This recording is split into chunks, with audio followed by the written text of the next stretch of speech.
Hello mga kapanday, kaway-kaway.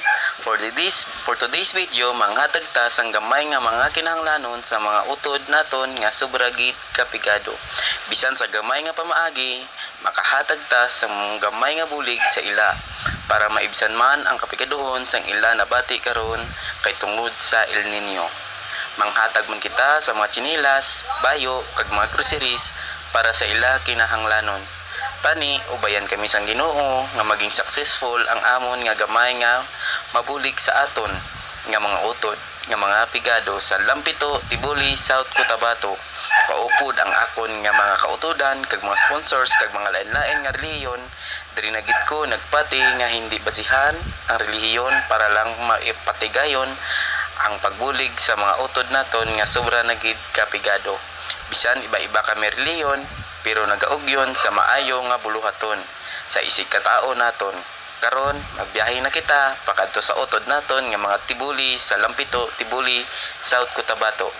Kita kids mga palangga ko nga mga utod, Pantay TV lang malakas.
Follow my page para madamo pa kita mabuligan kag mahatagan sang maayo nga balita pa Ginoo.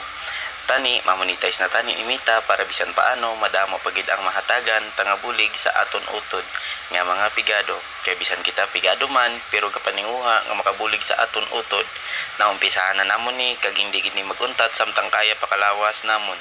Salamat sa inyo mga utod.